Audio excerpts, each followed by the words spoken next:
Good afternoon, everyone. Welcome to the Special Superintendent's Webcast, July 14th, 2020. Thanks for all of you that can join us live and our special guests, members of various K groups. Thank you for joining again. This is a weekly occurrence during the COVID pandemic. We plan on continuing these webcasts on until the fall, at least weekly, to address these issues that we're facing. We will have a hard stop today at 4 o'clock because the governor is going to have another press conference today at 4, and know that is something we all want to pay attention to. We have a very hefty agenda, and so we always go right up until 4 and sometimes a little past, but we will have a hard stop at 4. We're going to try to get in all the questions. And I just want to begin by saying that I know there's continues to be a lot of anxiety out there. This is not just limited to Kentucky, it's all over the nation. We're having school districts that are starting to pivot and go to some of their other plans, as we have been discussing over the summer. If you just a quick look on social media or on your news feed, you'll see districts that are having their discussions within their community among local boards of education. And even inside Kentucky, you're seeing on social media some discussions between local board members and others. And these are healthy discussions to have about what the virus is doing, the uptick in cases, what that means for in-person instruction. Does that mean that we need to perhaps on a district-by-district basis look at the alternatives that we've been talking about, your playbook, your notebook of plans in your back pocket that you may need to pivot to? Right now, we're from a state perspective, we're still staying the course. We're not offering additional advisories or anything other than to continue to keep your communities engaged, continue to have those conversations with your public health providers. I know we're closely monitoring what the mask mandate is going to do over the next few weeks. We're cautiously optimistic.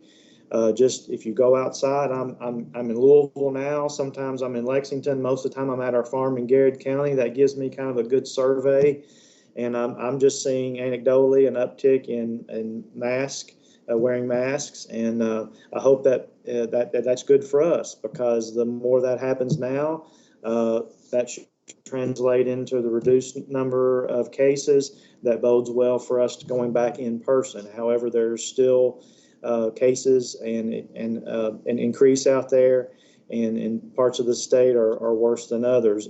However, I think in Kentucky we're much better situated because of the things we've done over time as a state compared to some other states that we're not as progressive in that fashion. And so I do think we have a little bit better opportunity to try to have a type of in-person class this fall because of that work and diligence over the past few weeks. But know that this is a changing environment, and you need to continue to have those conversations with your community, your staff, and your families about what that looks like. There was a town hall last night. I watched some of it in Jefferson County.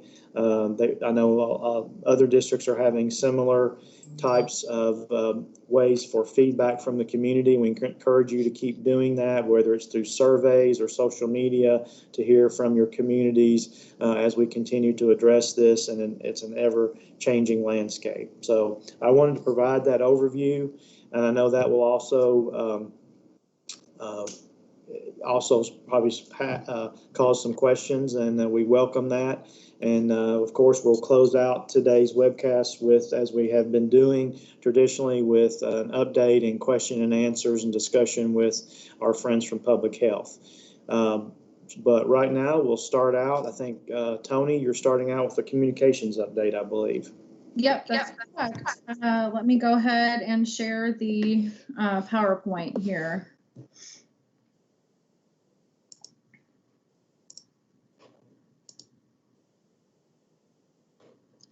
It takes just a second. As Tony's preparing the PowerPoint, as a reminder, the Go Soapbox is the method how we take your questions. And if that's not on your screen, it will be, or in your meeting materials of how to submit a question to Go Soapbox. Please submit your questions.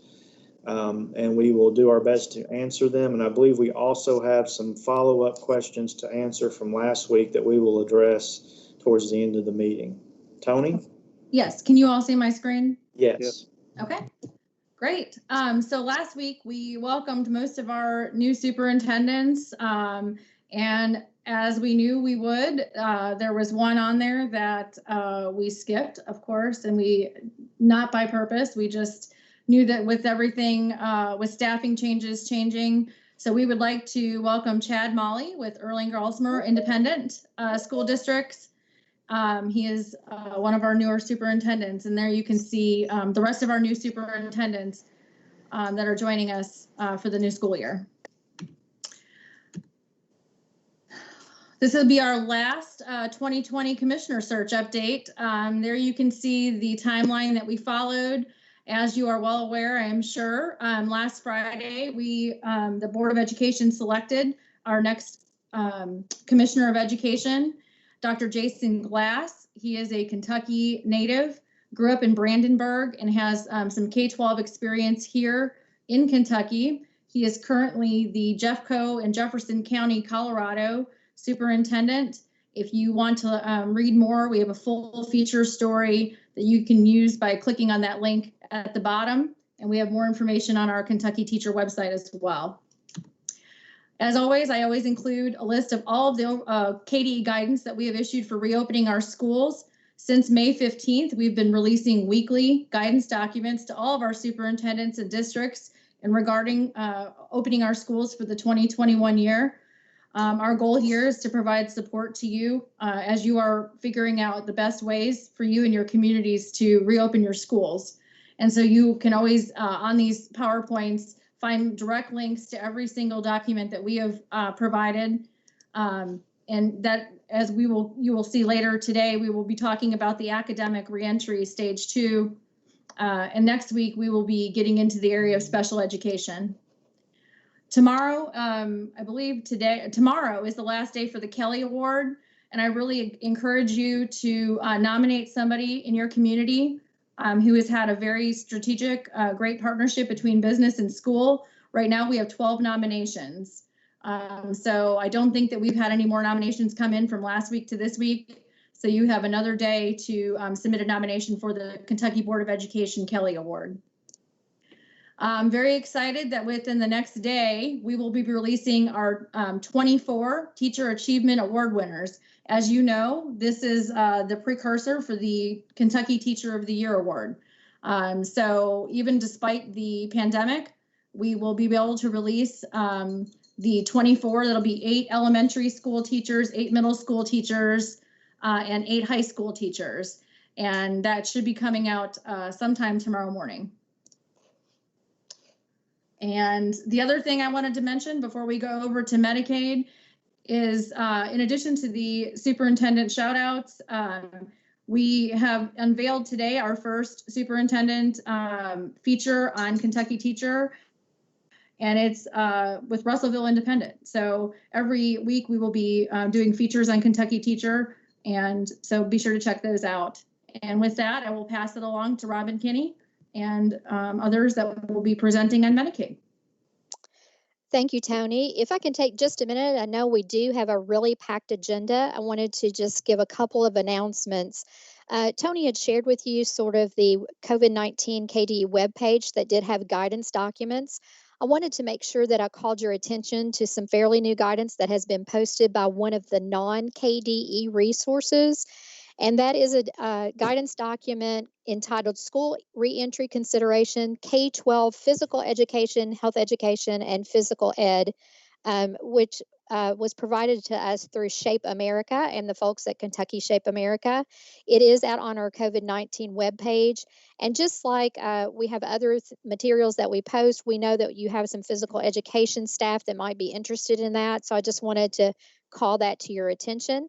Also, to let you know that we have talked with your finance officers about the Senate Bill 1 Safety and Security Resiliency Act funds. That is that $18.2 million that was appropriated by the General Assembly for facility security improvements.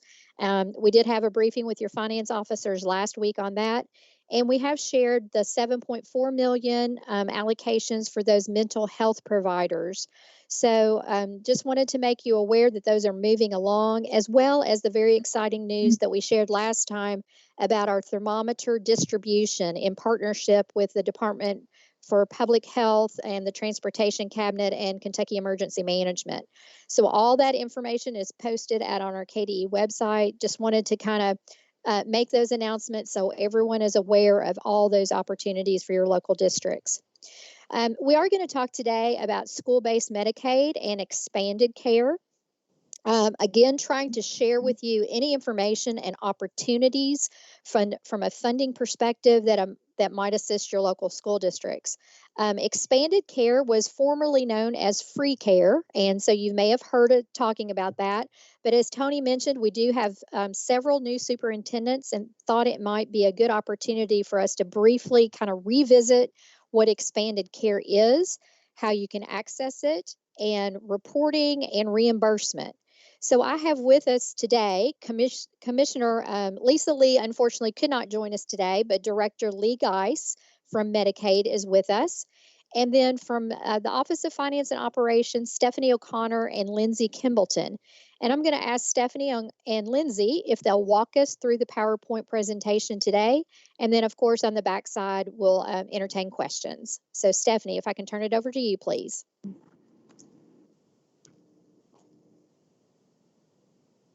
All right, let's get started. So we're going to Medicaid programs. First, let's talk about the 3 Medicaid programs that make up our Medicaid school-based program. The school-based health service program is the easiest to understand. Basically, if Medicaid eligible child receives services such as OT, PT, speech, or mental health services, then the school may be able to submit a claim to Medicaid for reimbursement. The school should be receiving small increments of monies throughout the year from this program. The School-Based Administrative Claiming Program, also known as the SBAC program, is the next program to receive the most reimbursement. And lastly is the cost report, cost settlement. The School-Based Administrative Claiming Program, more commonly known as SBAC, operates using a time study methodology. As one of our vendors always says, the SBAC program are the bookends, and the direct services such as speech, OT, and PT are the books, and the time spent before and after the service is what makes up our SBAC program.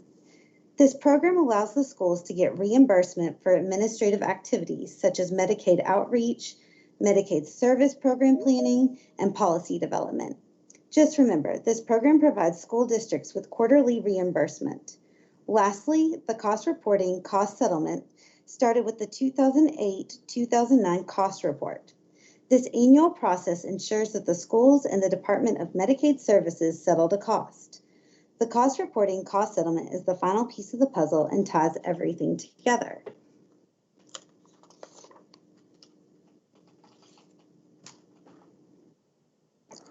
Medicaid reimbursement for the schools. One of the most common questions we are asked is how much money will our district make? This is a very complicated answer and will take a couple of years for the schools to get the full picture. While our time today will be spent on the school-based health service program, which is also known as the direct service program or fee-for-service, just remember that all 3 Medicaid school-based programs work together to give the schools reimbursement for their services. Please note that schools receive the most monies for the school-based health service program. If you participate in this program, you must participate in the other 2 programs. However, some schools choose to only participate in the SBAC program. Also, most schools will receive a positive cost settlement. However, in some cases, school can owe money back to DMS. What is expanded care? On December 15, 2014, the Center for Medicare and Medicaid Services, also known as CMS, sent a letter to the states issuing guidance regarding free care. This program was originally called free care, but in Kentucky, we now are referring to it as expanded care. The goal of this new guidance is to facilitate and improve access to quality healthcare services and improve the health of communities. This program expansion allows school districts to potentially bill for medically necessary services they provide that fall outside of the IEP.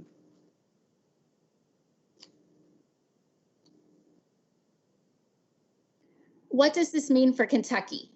On April 28, 2019, the Kentucky Department for Medicaid Services, otherwise known as DMS, submitted an updated state plan amendment to CMS to include expanded care in Kentucky. CMS approved the state plan amendment on November 4th, 2019. This updated amendment allows schools to potentially bill for services that are provided to Medicaid eligible students and are medically necessary. However, these services must be available to all students, Medicaid eligible or not, at no cost to the student. The link that we have provided will show you the approved state plan amendment for Kentucky.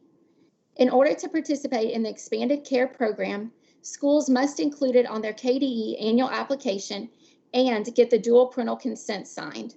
Please see the chart below showing the students that have IEPs in the state, the number of students Medicaid eligible, and the total number of students in the state.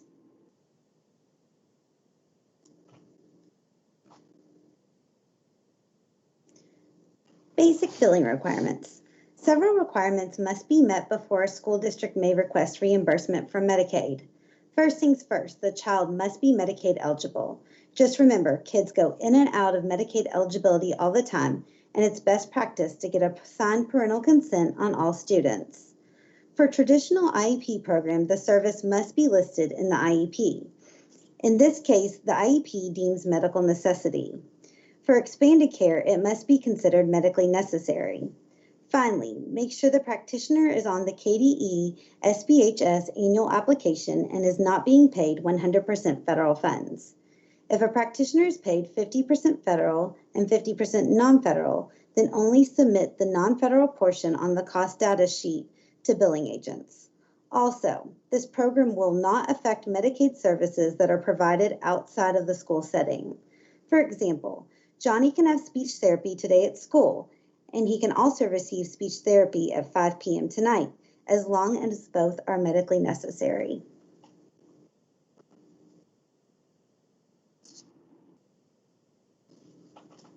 This slide shows an overview of some of the services that will be covered by the expanded care program. Currently, speech services are the most utilized services in the school district. With expanded care, DMS has now expanded their practitioner list and will include practitioners such as marriage and family counselors, licensed professional art therapists, and several more. We hope that this will allow the school to get additional reimbursement for the mental health services they are already providing. For example, little Beckett's parents are going through a divorce and he needs help dealing with his emotions. He now goes and sees the counselor every week. This may be billable with expanded care. Also, expanded care will potentially allow schools a chance at getting additional monies for the services their school nurses currently provide. Also, the schools are able to bill for services provided via telehealth. Just remember that when providing telehealth services, each practitioner must abide by their licensure board's requirements. Lastly, contact tracing is not eligible for Medicaid reimbursement.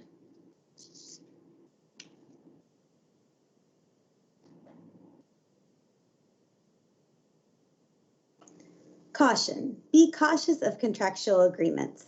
Please remember that Medicaid reimbursement is only meant to cover a small percentage of the school's actual costs. We want to make sure that schools don't get in over their heads and are making financially sound decisions when it comes to this program. Once again, this program is not meant to recoup 100% of practitioners' costs. Here's an example of what Medicaid reimbursement can look like at a school district. Olivia is paid 100% from general funds. Her district pays her $43.62 per hour, including salaries and benefits. Her Medicaid unit rate is $43.62 divided by 4, which is $10.88. The school district receives an average of $7.51 per 1 unit of reimbursable direct service therapy. The district received a total of $6,500 for Olivia for the entire direct service reimbursement. Medicaid reimbursement of $6,500 only covers a small portion of Olivia's salary and benefits. Please remember, this example only includes reimbursement for the school-based health service program. Remember, you get reimbursement through all 3 programs, and these amounts cannot be predicted.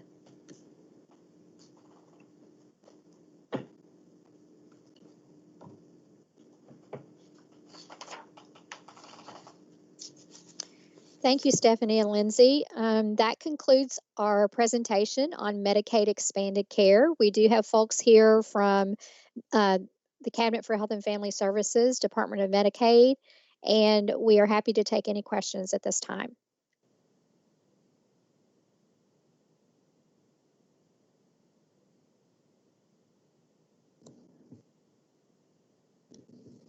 All right, let me check the soapbox for that.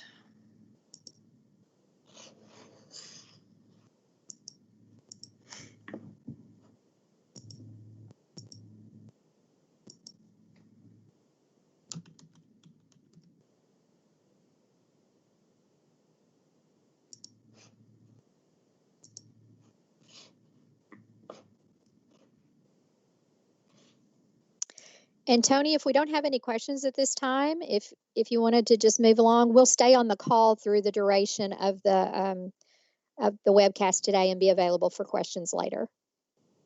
That'll be perfect. Thank you. You're welcome. Before we move on, just a reminder to superintendents and others, this is a perfect example of a topic that can get very complicated and kind of down into the weeds. So if you have other individuals in your district that need to see this information and be helpful, obviously we encourage you to make sure that they are aware that this overview is on this webcast. And Robin, will there be other training opportunities available for other role groups as we move forward?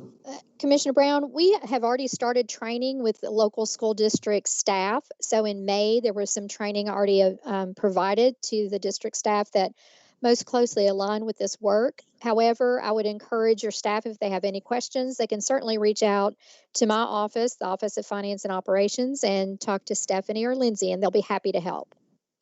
Great, thank you. Okay. All right, so our next topic is going to be the needs sensing survey. So superintendents, you should have received the survey results already. They should have came out from Interim Commissioner Brown earlier today. But to go over these results, Dr. Erin Butler will be talking to you today. Dr. Butler? Thank you, Tony. And can you let me know when this goes live? Yes, I can see your screen. Thank you. So today I'm going to talk through the dashboard from the Family Caregivers Needs Sensing Survey. To give you some quick context, this survey was one of 5 surveys that KDE deployed across the Commonwealth to gather information from different stakeholder groups regarding their needs resulting from the COVID-19 pandemic. This survey, the Family and Caregivers Needs Survey, was administered online and was open from June 15th to June 24th. During that time, we received almost 60,000 responses from individuals across the Commonwealth, and these are the results. And I want to thank, before I dive into it, I want to thank KY Stats for their assistance in putting this dashboard together and hosting this dashboard.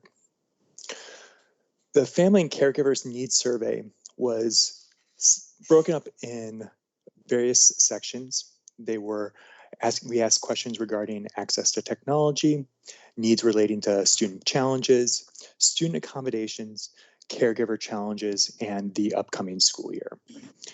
To access each of those different questions, you can just click on the dashboard icons up here to navigate to those specific questions. For now, I'll just start with access to technology. For this section of the survey, we asked 3 different questions regarding to the devices that family and caregivers' children had access to during this past school year, their internet access, as well as we asked a question in regards to the reliability of that internet access. For these questions, they are defaulted as a state average. However, you can dig into the questions by selecting this and toggling this drop-down box right here. So if you would like to see your results from your district, you can just click on that. So for example, one way to interpret this is with the first question, family and caregivers indicated that 74% of their children had access to, or 75.4% had access to multiple devices. 8.7% had access to a laptop, desktop computer, 6.6% a smartphone, etc. And as you can see, you can highlight over each box to see the exact number of respondents per each question. To click on the second part, we ask questions related to the student challenges that are associated with distance or remote learning throughout the year.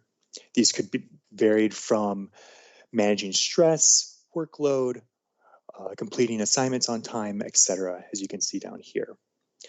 These questions were measured using a Likert scale. We measured from 1, which would have been indicating not a challenge, to up to 4, which was a major challenge. You can go, and again, you can look at each question item here, and you can see that families indicated that remaining engaged in coursework, about 20.3% indicated that it was not necessarily a challenge.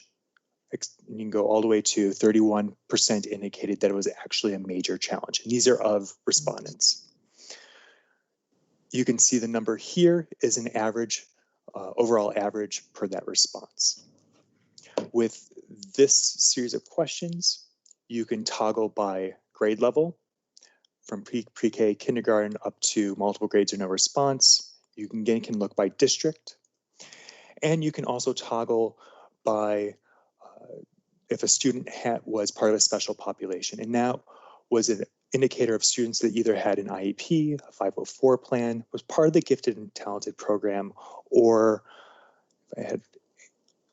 were an English learner. You can see the asterisk down here. For student accommodation, for this section, we asked the questions regarding whether families and caregivers thought that there were any challenges associated with the available supports that their students received. And so for this section, it's only respondents who had indicated that their child was part of the special population. So it's a subsection of that. And again, these questions are based off of a Likert scale from 1, not a challenge, to 4, a major challenge, set the same way. And again, these are questions relating to aids in learning, quiet learning space, extra time to meet due dates, speaking with narration, auditory levels, etc. With this section, you can also filter by grade and by school district.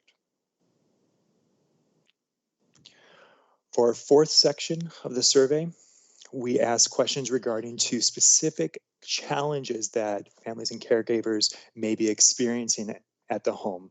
This could be keeping their child focused on schoolwork, helping with additional workload, knowing who to connect if there was technology-related issues. Questions, again, are similar in a Likert scale, as you can see here. And I want to note, too, that we did order them by on average score based on whether or not it was a major challenge, by challenge level going down.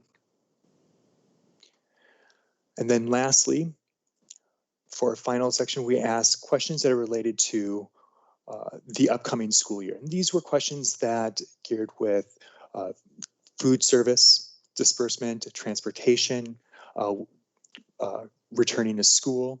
And we also asked down here questions relating to whether or not their impressions on what challenge of for childcare next year, as well as their feelings of being comfortable with an in-person class to a blended in-person remote or distance learning. And since I'm down here, I want to note that if you, at the very bottom right-hand corner, you'll be able to see a tab that says download. And for each one of our tabs, you can click on this download tab and you can actually pull the specific data as well. So if you want to pull that data and for this specific question and look at and analyze it yourself or connect it to additional data systems that you have within your district, you are free to do so. And that tab is available for each one of the survey questions that we have provided here. Hey, and lastly, Erin, it's Karen Dodd. Yes. So does that mean if they pull down that data that they would be able to see how many respondents for their district? That's a great question. Yes, you can. You can actually do that two ways. So a good question. So if I click here on this Caregivers Challenge, because this is a great example of that. Right now it's aggregated at the state level. So if I want to click, let's pick on Bowling Green because I like Corvettes. If we scroll down, you can look at it two different ways. Bowling Green can get the exact counts this way by hovering over. They can get, okay, this is, 25% indicated a moderate challenge, but it's actually 20 respondents, 34% or 30 respondents here. But also they just click on the download here and you can click either data or crosstab, and what will happen is a CSV file, which you can open through Excel, will be downloaded to your computer, and Bowling Green's data would all be there, both percentages of respondents as well as the total respondents. Great, thanks. So it sounds like they can easily download that and be able to do whatever they want with the data, including seeing how many respondents for their district. Yes. Great, thanks. And then lastly, at the very top right here where my cursor is, you can actually see the survey. And if you click on here, a pop-up window will pop up, and this is a PDF of the actual survey that we administered. Feel free to use these questions if you want to administer them throughout the year. They're available for your use. And this is, again, a high-level overview of the survey, and we are happy to take any questions that you may have regarding this dashboard.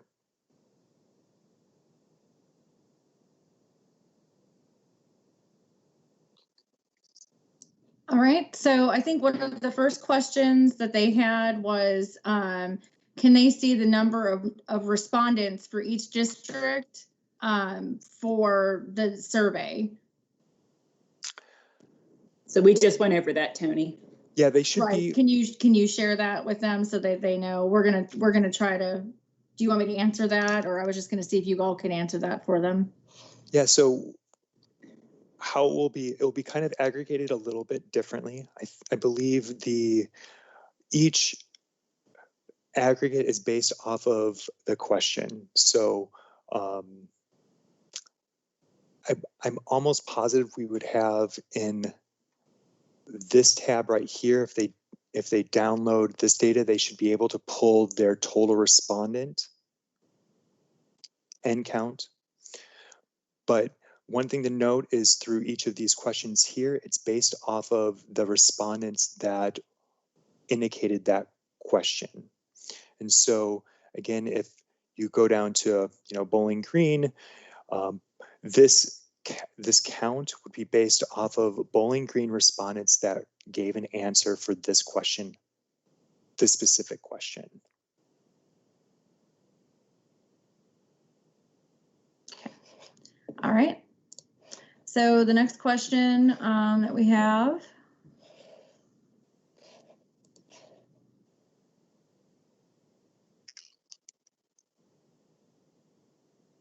I'm looking to see, there's a couple of. Were the needs sensing surveys offered in any other medium besides online? And if the families don't have access to the internet, wouldn't they be among the respondents, thus skewing the results a bit? That is a great question, and that is a key limitation of this survey. Our needs sensing surveys, all 5 of them were administered only online. We provided, so that is one of the I guess, like I said, the limitations with this survey. So it is not 100% representative of the Commonwealth as a whole. We didn't have the time to actually administer or field test a survey and actually find a weighting scheme that would work appropriately, that we get that and make sure that all subgroups across the Commonwealth were represented equally. But yes, for this survey, it was only offered internet, so one can interpret this as people that had internet access that were in tune and follow KDE news releases and were engaged with the information that comes out with KDE. We're probably more likely to fill out and complete this survey than individuals who did not have internet access and are not engaged with the communication that comes out of KDE. Okay, let me see if there's another one on this.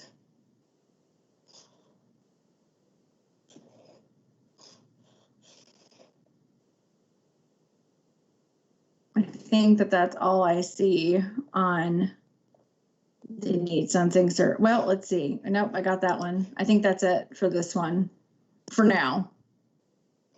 Yeah, I'll stay online. Thanks, Tony. Okay. All right. So our next topic, those were our overall numbers that we just went over, obviously. Our next topic is going to be the guidance from KMEA. And I'll go ahead. John, are you on? I am on. Okay, fabulous. And I'm going to go ahead and stop sharing this screen and go ahead and share the other screen that you have. Well, Tony, you can actually wait on that because those slides don't come until a little bit later. Okay, well, just tell me when you're ready. Okay. You ready for me to start? Yes, go ahead.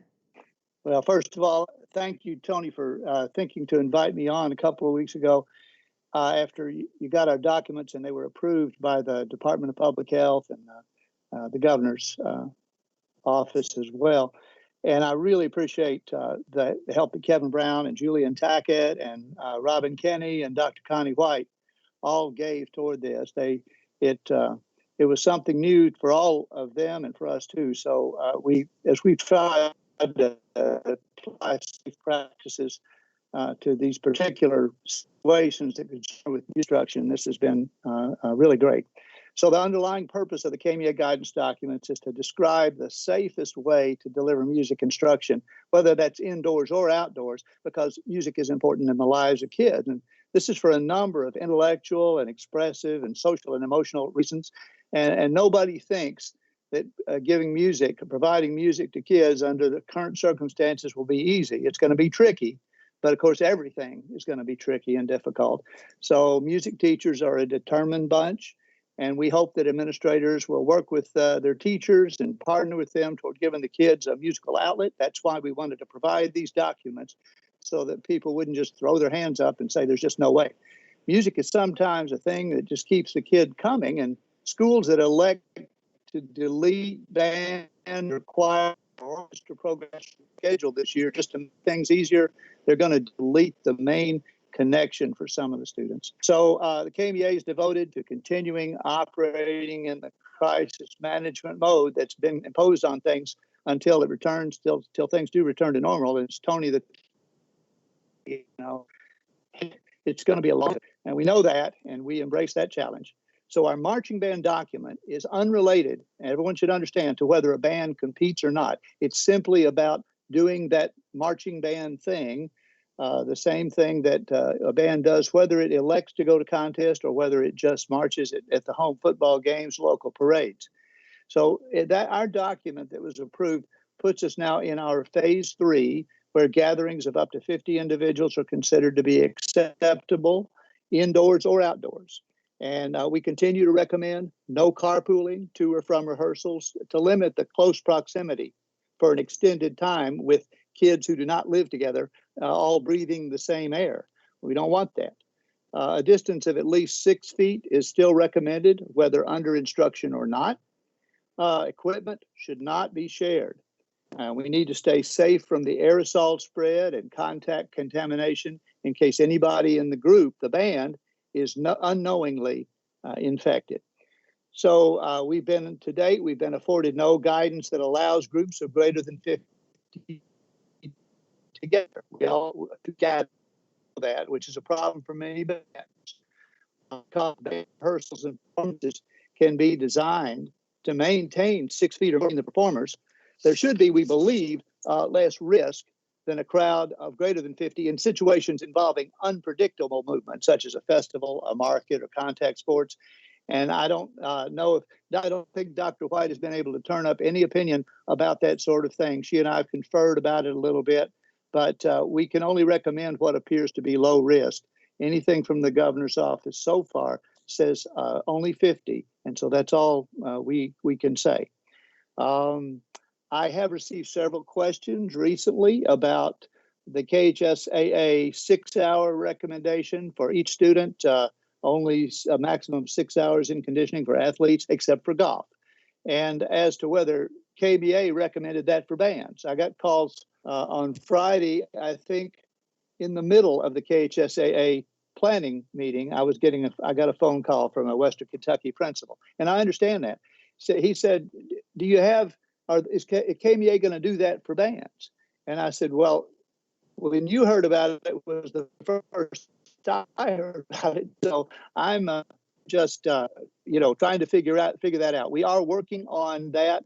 I've asked Julian about it. He's provided me with about as much material as he has on the genesis of that recommendation and where it came from and why it is. So we're working on something to address the fact that principals need to know something about that and band directors need to know something about that. That should be available shortly. It just, you can't just send something out. We all have to look at it within some of my leadership. I've been told those who asked that I heard about the decision. Well, I'll just move on. I was reading something that I already said. So the preliminary results are now out from the oft-mentioned Performing Arts Aerosol Study, and they were made available yesterday afternoon. And now this is where my slides would come in, Tony. I shared this with Dr. White by email last night. It's very preliminary, but it does give some guidance. They're in that document, which is a PDF available at the NFHS site, or available link to that. Here we go. There we go. Then this is the last few pages. It's the summary pages, and this is really where the rubber meets the road for the practitioner. So here we go. Look at this. Masks should be worn by all students and staff prior to entering the performing arts room. Masks should continue to be worn until all students are seated and ready for instruction. And this is as a result, well, of common knowledge, but also because they've gotten fairly deep into these studies where they examine how aerosols are distributed when people sit and breathe, when they talk, when they play instruments, these wind instruments, and sing. They've got one soprano in the first round of results, which is a surprise and a good surprise. Our choral people are very anxious about this. No talking should occur in the room without a mask being properly worn. This is the thing that we haven't heard a great deal about. Everybody's been all worried if you play your trumpet, you're going to make somebody sick. Well, if you do that long enough in a small enough room, apparently, you may spread enough aerosols from your lungs that if you infected, that could build up over time and someone else might get a sufficient load of virus that would make them sick. Very unfortunate.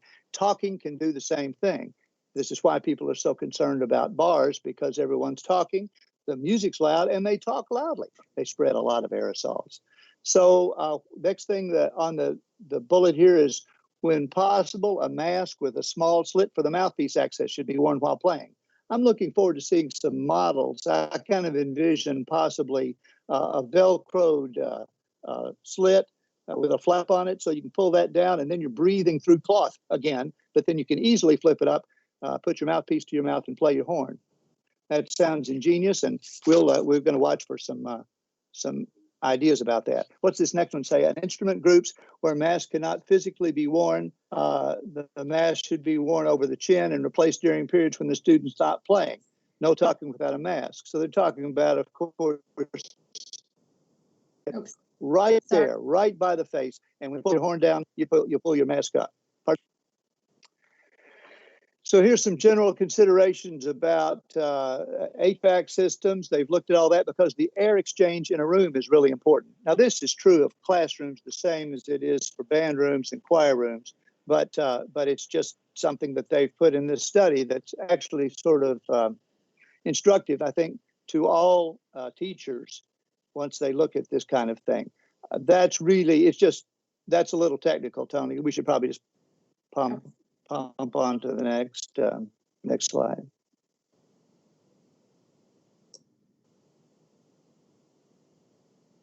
Yeah, it's not responding. Should be coming. It takes just a second. I understand.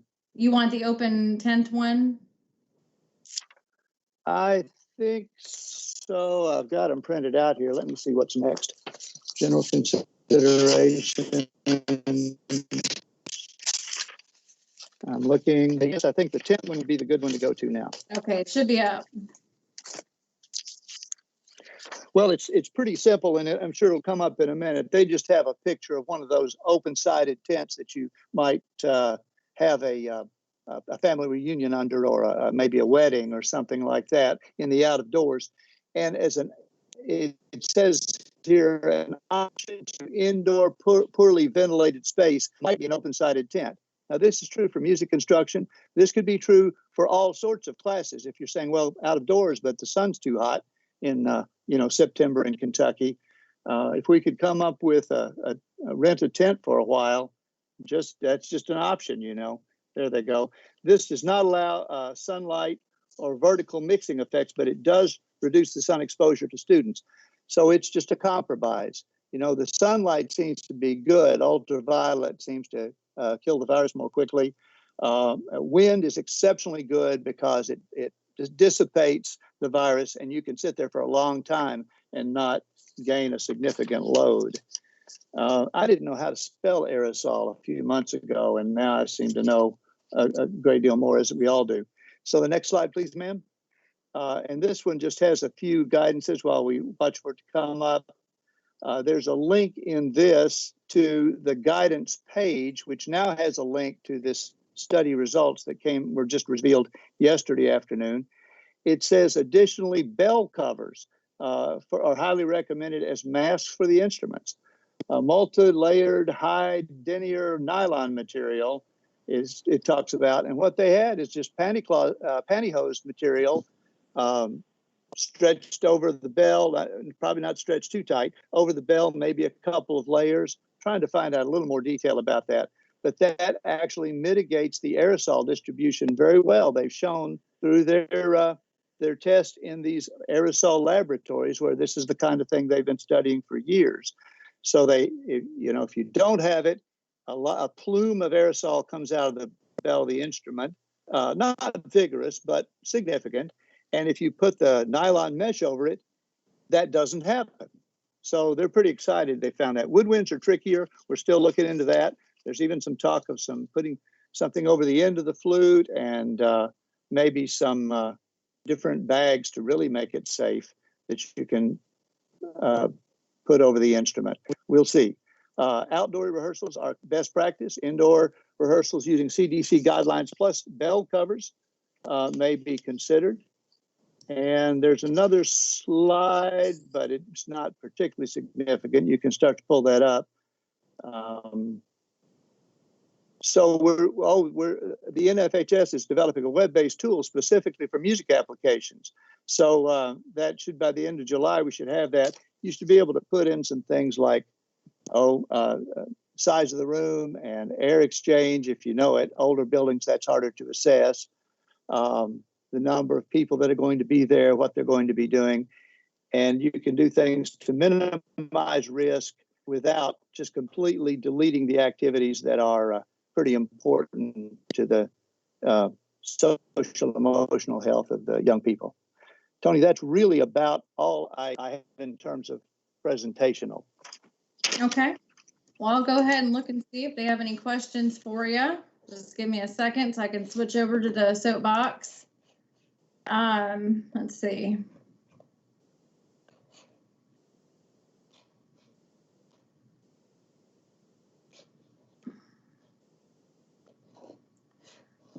Looking about a lot of health stuff. Let's see. Anybody has KMEA questions or marching band?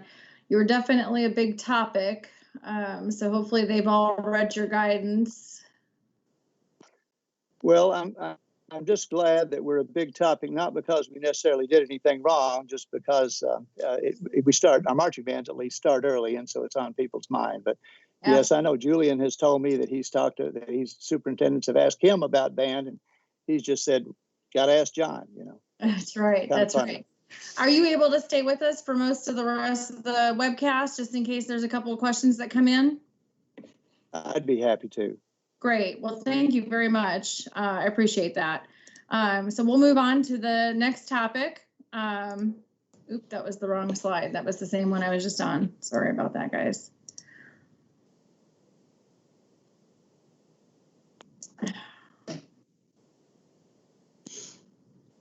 All right.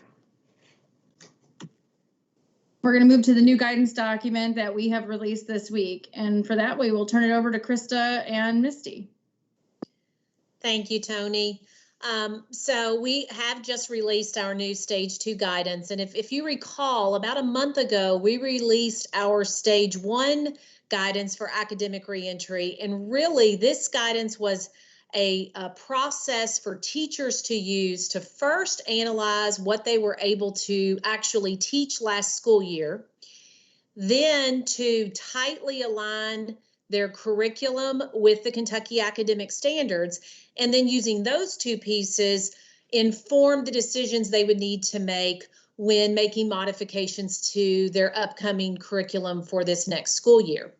So once that is completed, now we're ready for the Stage 2 guidance, which is a process. It's about the formative assessment process so that teachers can be informed about where students are academically. And so as mentioned before, all of our reopening guidance is on our KDE website.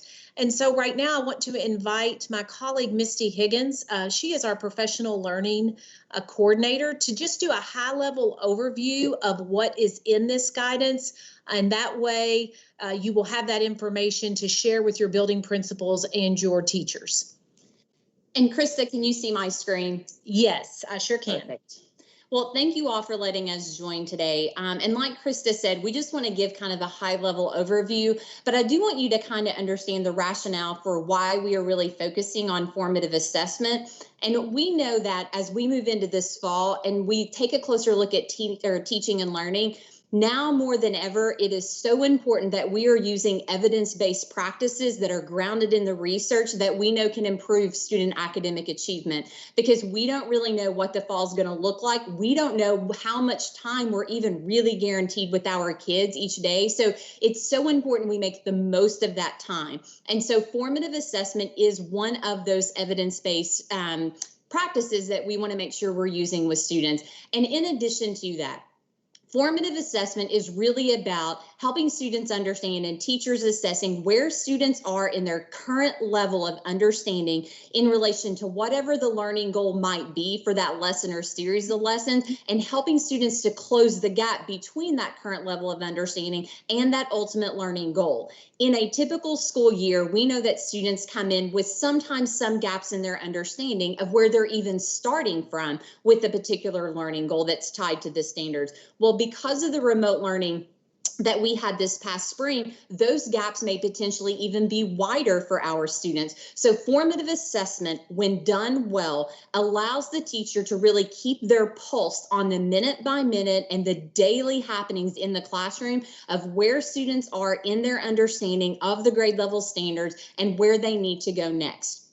And in providing this high-level overview, let me just say that I know as superintendents, you have so much on your plate right now. So our purpose today was really just to give you a high-level overview so you knew what this guidance was about so that you could kind of speak to it. But even more importantly, that you would share this and direct your teachers and principals to the document, because the primary target audience for this really is the teachers. And we know that you received this, I believe, yesterday in the commissioner's email.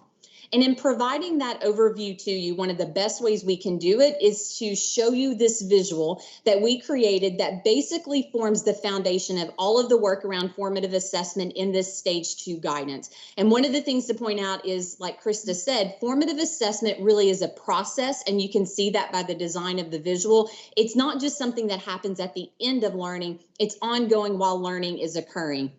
The other reason we believe formative assessment is so important this fall is because at the heart of formative assessment, it is about putting students in the driver's seat. So really creating student ownership of learning where they're able to self-direct and manage their learning.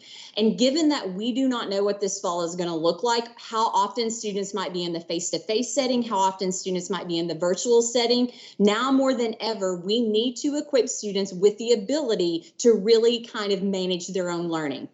And so the basis of this document is around students being able to answer 3 critical questions. Where am I going? Where am I now? And where to next? And what we have done is we have then laid out 4 evidence-based strategies that teachers can use to help students be able to answer those questions. And if you look at the visual that you see on the screen, for example, in answering the where am I going question, what you see in the red portion of the arrow, those are strategies teachers can use to equip students to answer those questions. And then the same in the blue with the where am I now, and then finally, where to next. And it's also, that one is about both the teacher and the student taking that responsive action to close the gap between their current level of understanding and whatever that learning goal might be.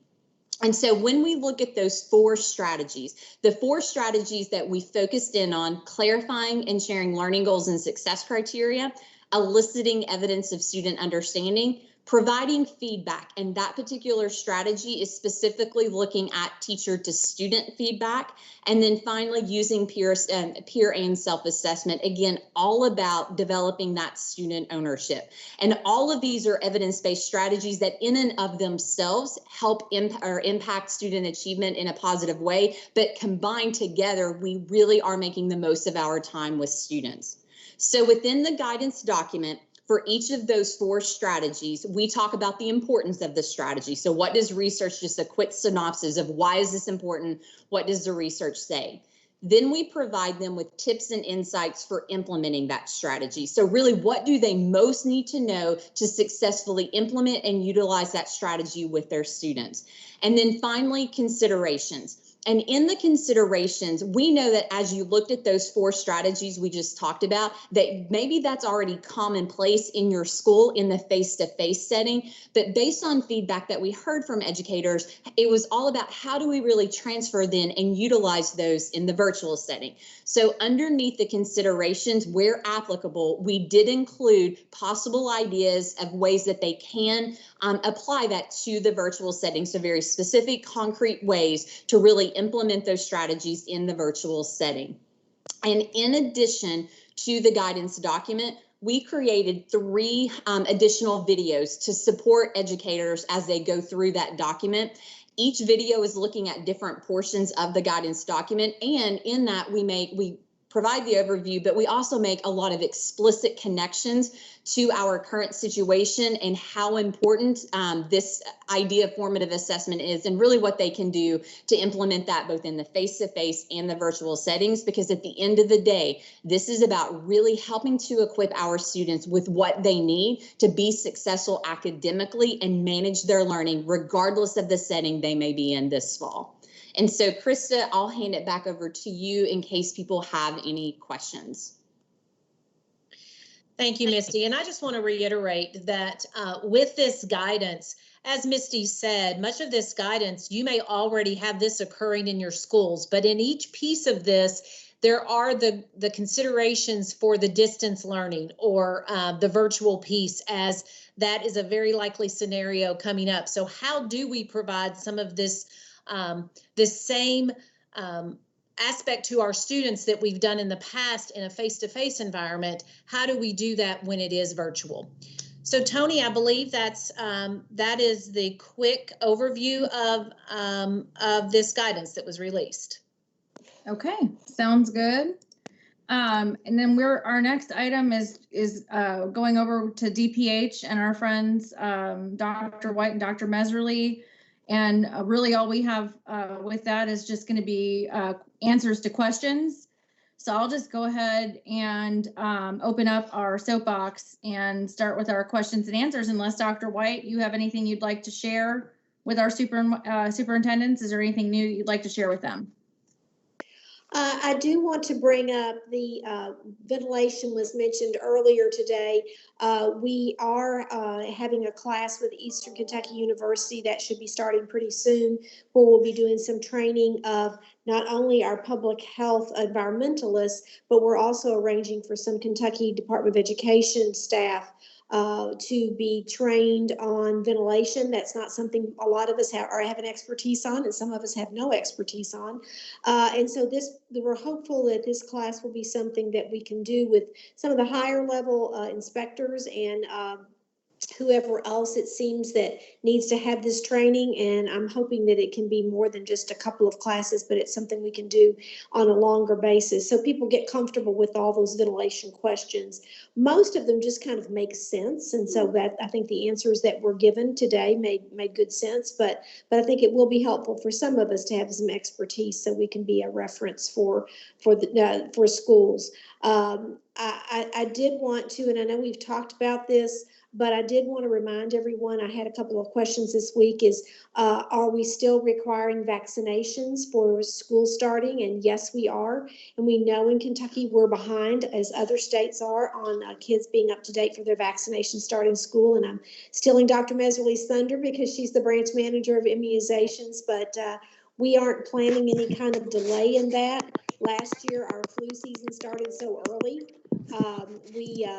We don't want to miss that. We actually started having I remember the first flu case was the last week of August. So we want to be sure that our kids are up to date. So we had talked on several calls about expectations. That starts with your level of expertise and getting some kind of communication to your students and parents of what expectations are, such as the expectation of wearing a mask. So start practicing at home now. Don't wait until the first day of school and put a mask on and go, oh my goodness, I can't do this. Well, sure you can. It just takes practice for some people. Some of us have no problem with it. Some of us need time. Getting those vaccinations is going to be incredibly important. And so the ventilation and vaccinations were the two things that I wanted to be sure and mention. And then, unless Dr. Meserly has anything to add, we'll be available for questions. Since we have so many new superintendents on the call, we are happy to answer questions that you might have. Okay, great. Thank you, Dr. White. I do have just one comment. This is Dr. Emily Meserly. I'm the immunization branch manager. Dr. White is correct in that we are not changing or waiving any of the immunization requirements for school entry. As a matter of fact, we know that a lot of children are currently behind because of not seeing their provider. So it's very important that they see their provider in July and early August. No matter what the school year looks like, we have lots of diseases that are vaccine preventable. And the flu vaccination, although it's not a school requirement, the flu vaccination is going to be incredibly important this year. So we want all of our staff and teachers and bus drivers, everyone, to get a flu vaccine this fall, because the CDC does not want us to have flu and COVID happening at the same time. So flu vaccines will be a huge education point this fall in the schools. Thank you. And not only would flu and COVID at the same time certainly complicate contact tracing in everyone's life, but it might complicate someone's life by having both of those illnesses at the same time. I think that would take quite a toll on your immune system to try to combat that. And I will, but John earlier mentioned the 50 people on a band field.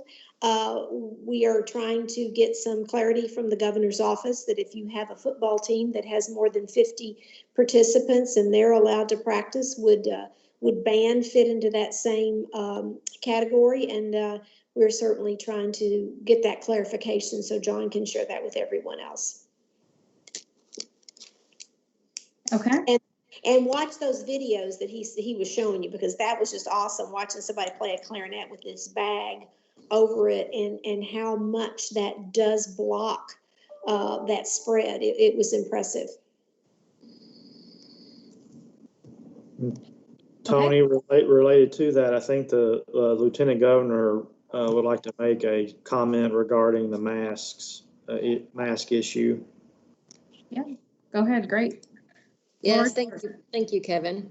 I just wanted to come on and first of all, thank all of you for all of the work that you're doing. I know that this is not easy for any sector of our society right now, but what Connie and Emily are talking about and what the governor has stated unequivocally is that wearing a mask is imperative when we are in public. It just is. And I've said this from the beginning, long before people decided that picking a fight about wearing masks was political. And the bottom line is this: our kids need good role models. And you know, like I know, that they are going to come to school with the attitude of the folks that they see and have been exposed to and have been around. I would actually encourage you all not just to wear a mask, but to be very public about it on social media and encouraging your kids to do the same thing. You can do that with your teachers and your administrators. I've seen a lot of you all are advertising for kind of like school spirit masks, which is a great idea. Anything you can do to help these kids understand that it is critically important to fighting the spread of this virus, to us being able to reopen our economy and keep it open, to being able to reopen schools in whatever way you choose to, is important. And we need your help with that. And so I would encourage you all to take this message to your community, be an example, walk the walk. I want to make sure that we don't ask of our kids what we're not willing to do, and make sure that we have good role models for our students out there, both at home, in the community, and certainly at school. So with that being said, just to piggyback off the Lieutenant Governor, I do want to give a shout out. One of our schools that's doing our school districts that's doing a great job is Oldham County Schools. I just want to give them a quick shout out. They're doing their Why Do I Wear a Mask campaign, and they're doing videos and pictures, and we're trying to share several of their videos in addition to our co-ops. But these are simple things that you all can do just to share. Even the superintendent was on there, several principals, teachers. Just a great way to connect and share why you're wearing a mask. So. All right, so our first question that's at the top of the soapbox for the week relates to the expected use of leave, FMLA, sick days, etc., for when an employee certified and classified must quarantine, which goes to the second most asked question, which is the guidance about what qualifies as COVID-19 related leave for employees. Todd, are you available? Yes, thanks, Tony. Thank you. So the question about leave is a good one. I think we discussed on a previous webcast that the department is currently working on and will provide guidance regarding leave for school district employees, both certified and classified. Regarding a quarantine order, the most applicable leave type would be leave under the Families First Coronavirus Response Act, which was passed by Congress. That specifically provides for 2 weeks or 10 paid days of leave for employees who may be subject to a local or state quarantine order as a result of the coronavirus. So that would be the first option that would be available for leave. Of course, school district employees would also have other options available to them for leave if they were not going to proceed under the Families First Coronavirus Response Act, though I'm not sure why they would do that. It seems like that would be the first option. Of course, other options would be sick leave that they have accumulated over time, or other types of leave that may exist. As Commissioner Brown has indicated to you before, the department is currently reviewing the need for school districts to have the flexibility to grant, if their local boards choose to do so, additional emergency leave to their employees during this time.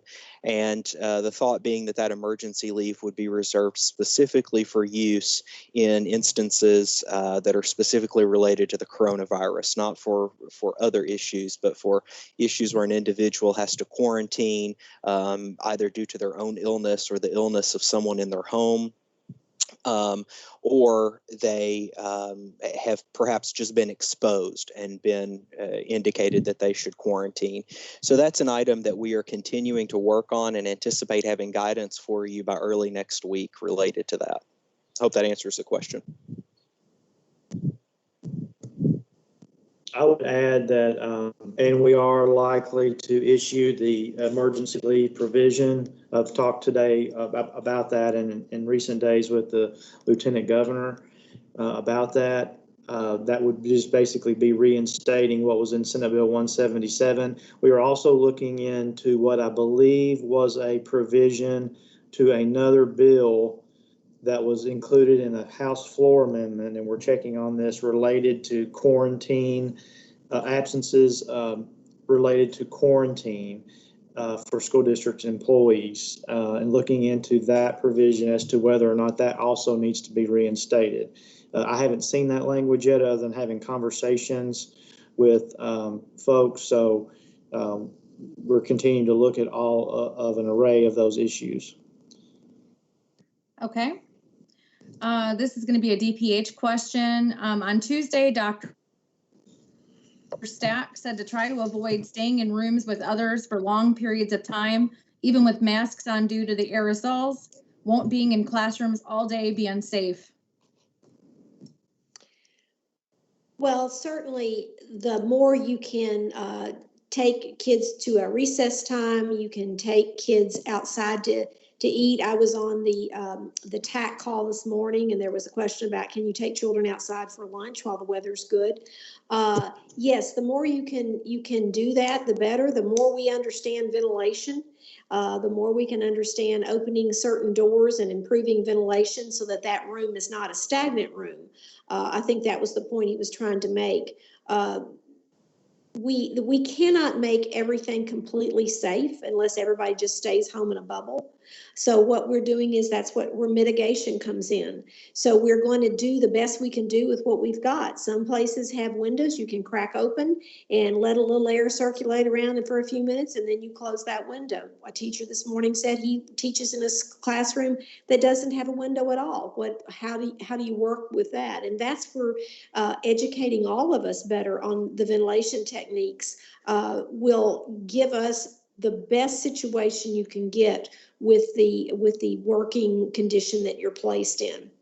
So is that ideal? I think with moving around, ventilation, not moving around as in a lot of traveling around. We obviously have talked about cohorting students, but ideally we'd all be sitting outside on the beach and having a socially distanced classroom. That'd be great, but that's not going to happen. So we take what we've got, we make it the best that we can make it. Our next question is states that I'm in an elementary school and we do not have individual student desks in 90% of our classrooms. Can we utilize tables if we provide plexiglass dividers? Students would not be able to face the same direction if seated at tables. We've talked about plexiglass dividers. I think those are good for the cafeteria setting or for the person at the front desk that's having interaction with students and staff and employees.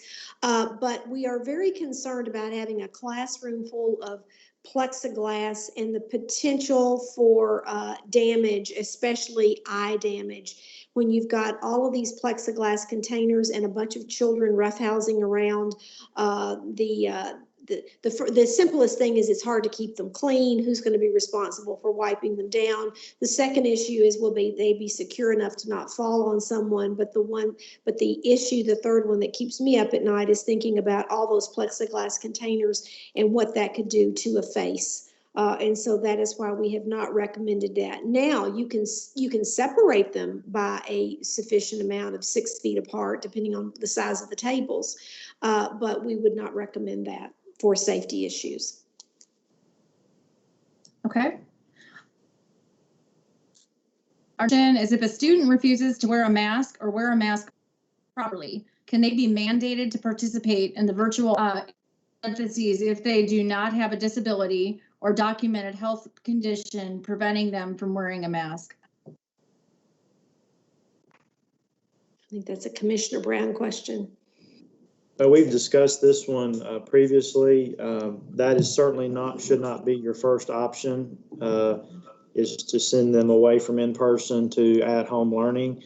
It needs to, the issue of non-compliance with mask wearing needs to be managed using other appropriate steps, as you might do with other classroom non-compliance issues, using classroom management techniques and involving your building leaders in that. Kelly, will you want to comment further on that? Sure. We've talked about this on other webcasts and with the task force and the Superintendent's Advisory Council. You know, we don't want the first reaction of not having a mask being punishment. This is when you really need to work with your local Family Resource Center and your teachers and your support staff and your leadership in the building to change the climate and culture. We've talked about modeling the wearing of masks. And so we really just need to set the tone from the very beginning about how important the mask is to have every day while they're at school. We need to make sure that we have access to additional masks. So if a student doesn't have one, there's someone standing at the door, or when he or she gets off the bus, to hand them one for the day.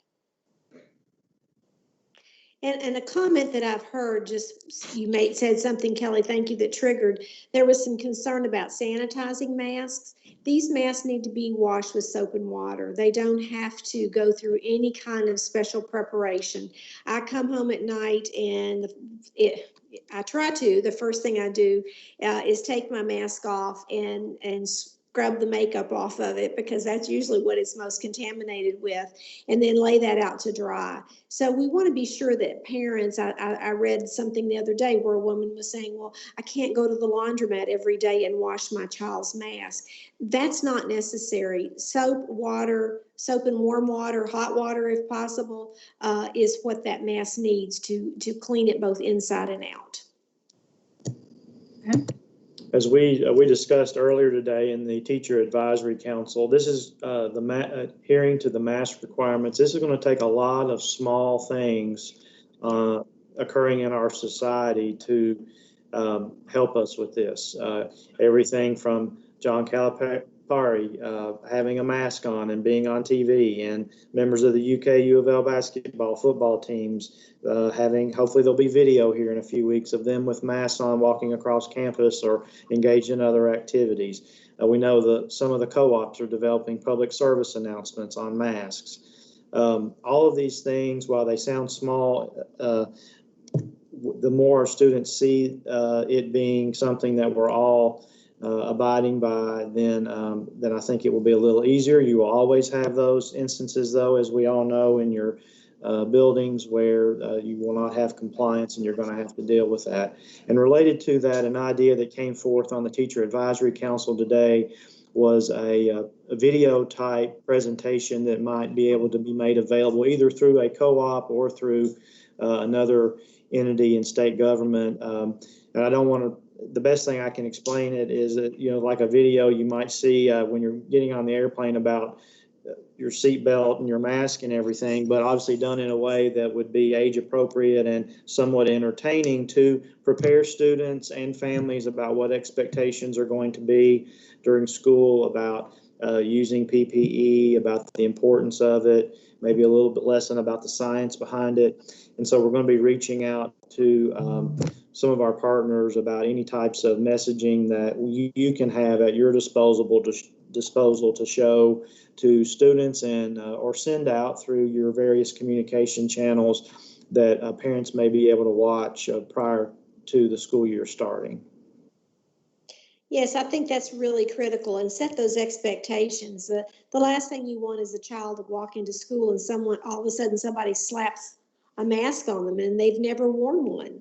That would be scary, and that would cause some anxiety of the student. If they've already started practicing at home, wearing that mask and understanding the hand washing and why you wear a mask. And I was telling them this morning, I have a friend who was telling me that her 6-year-old, when they're out in public, says, "Mommy, why isn't that person wearing a mask?" Because to her, that's an expectation that her mother has shown her, and she mirrors that and doesn't understand what's wrong with all the other adults. So children can learn that. And if we start them before the first day of school, I think we're going to have a lot more success. It's not another one of those little things that'll make a difference. Next question. Is there a mandatory requirement for 10% of school staff to be tested weekly for COVID-19? And do the health departments do this? I'll have Dr. White follow up on the specifics. There is not a mandate. However, I have said it, and the governor has said it to me at least, and about a target to shoot for in our school districts, that if we could have about 10% of our staff that would get tested weekly, utilizing the testing resources we have out there, it's covered by our state and local school district insurance, then that would be something we need to strive towards. It is not a mandate. Dr. White, do you want to provide further information? Yes, I agree with everything you said. We don't have anything in reg or an executive order or anything like that, but the governor did suggest that, and I understand where he's coming from with that. So I would also start right now, as if you haven't already done that, as a superintendent, where will you go to get that testing done? Does your local hospital, would they agree to provide that? Does your local health department have the resources? Some of them do, but not all of them do, to do that kind of thing. Can you contract with somebody? There's all different kinds of options, and I would certainly start working on that now, so that you are ready for that. We talked earlier about you really need kind of two plans as you go into this year. You need your mitigation plan. What are the things you're going to do to try to prevent a COVID-19 case in your school? And then plan number 2 is then what are you going to do when you have one? With our case numbers going up, there's a great likelihood that you will have one. Have you done all the steps to try to enhance contact tracing, so we don't have to just go through and close the whole school? We can take a surgical knife and just cut out the people that were at high risk for being exposed. And do you have plans for testing of any of the people that might have been exposed? So that would be something I would start right away, looking at what resources you have in your community. Okay. Are districts allowed to ask children who have been on vacation out of state to remain out of school for 14 days after returning? Right now, unless the governor has a quarantine, I'm losing the word. Unless the governor says that it's an official quarantine, that if you go to X state or X town or X beach, you have to be quarantined for 14 days. I think that's something that each individual school system will have to look at. But we at DPH we usually recommend to the governor if we think that there's something like that needs to happen. We also know that hotspots can become hotspots overnight. So traveling somewhere today, feeling perfectly comfortable, you look at the numbers, they don't have cases. You go on your vacation, you come home and you turn around and now they have 97 cases and they had 3 last week. That's kind of hard to predict. But so that's the long answer for no, unless the governor gives us a mandate on that. We don't have that right now. And Okay. Todd, you may want to chime in. I think there's consistent with what Dr. White said. We talked a little bit about this in previous webcast about the difference. There is statutory language about school districts having the authority to exclude students if they are, and I don't know, I forget the exact terminology, students exhibiting communicable diseases. I don't think that, though, that statute talks about just being in an area where there is a disease or a increased chance of getting a disease. Is that the distinction? Yes, I think that's correct. And I would encourage all school districts to go and look at the policies that they already have in place. Through most of our school districts are subscribed to the Kentucky School Boards Association Policy Service.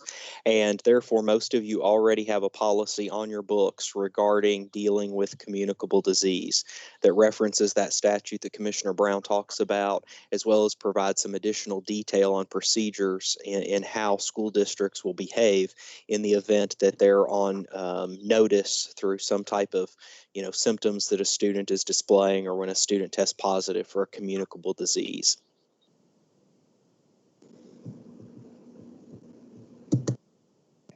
Okay, our next question.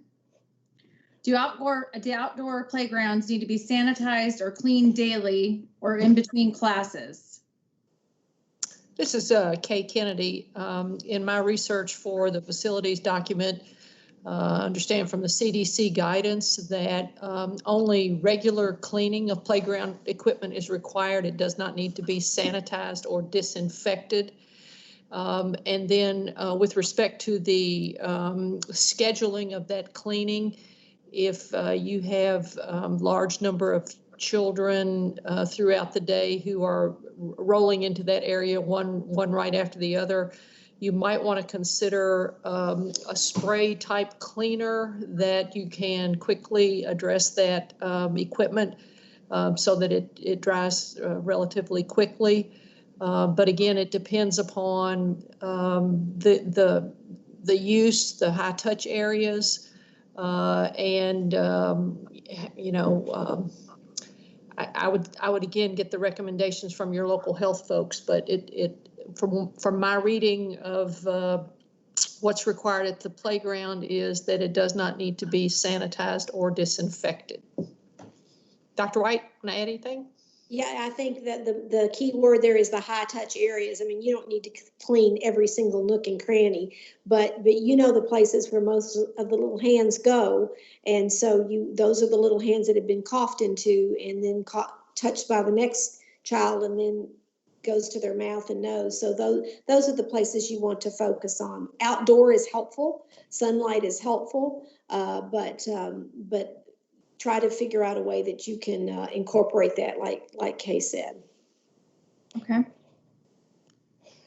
So the next question is can they receive clarification on groups not larger than 50 versus permission for 50% capacity in given space?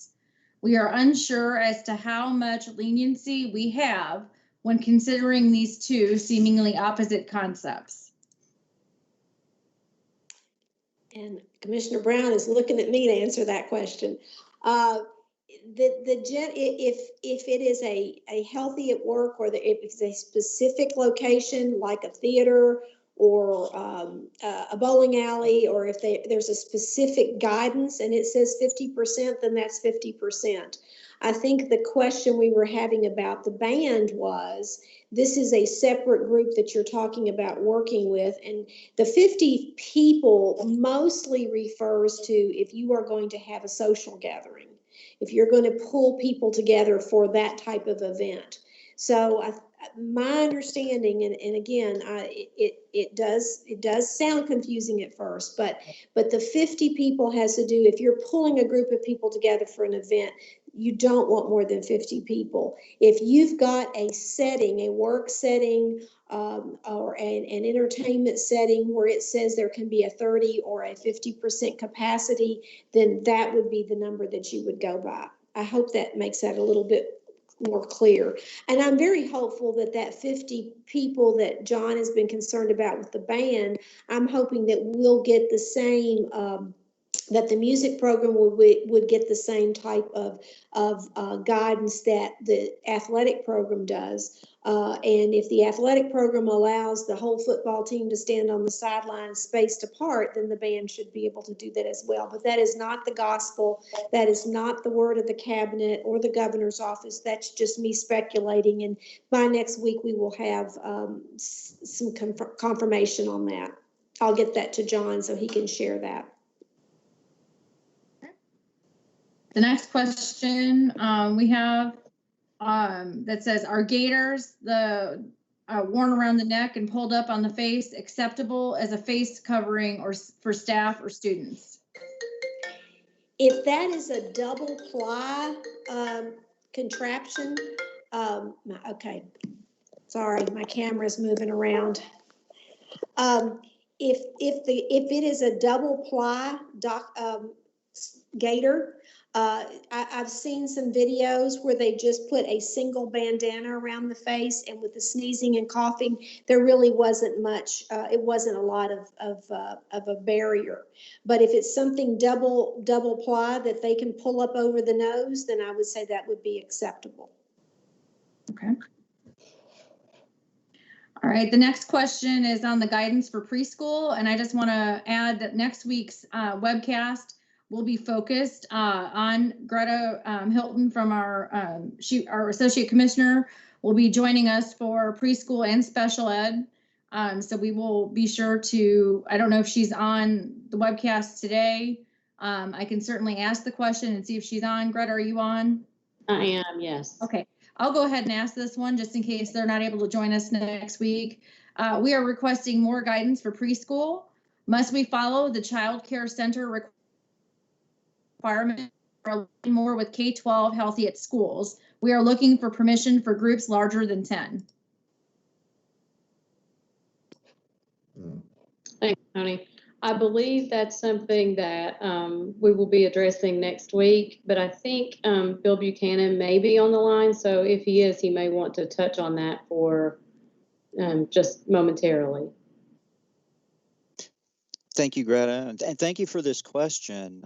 We appreciate. We will have more guidance available next week for special education and for preschool. So briefly, I would say it depends. If you provide childcare services in your buildings, you should follow, childcare guidance. If you're in a blended program, you're offering blended services, state-funded preschool program, and state-funded and Head Start, you should follow the higher standard, whatever the higher standard is. So, and we'll have more to share about that next week. So for now, if you're concerned about how many students you should have in a classroom, would encourage everyone to look at the calculator and the facilities guidance that we have posted right now with the rest of the reopening school documents. Okay. The next question is, if we implement a hybrid system, our parents will need assistance with childcare. Can a district implement ASP childcare during the school day in a building where school is occurring? Is there a law that would prevent this?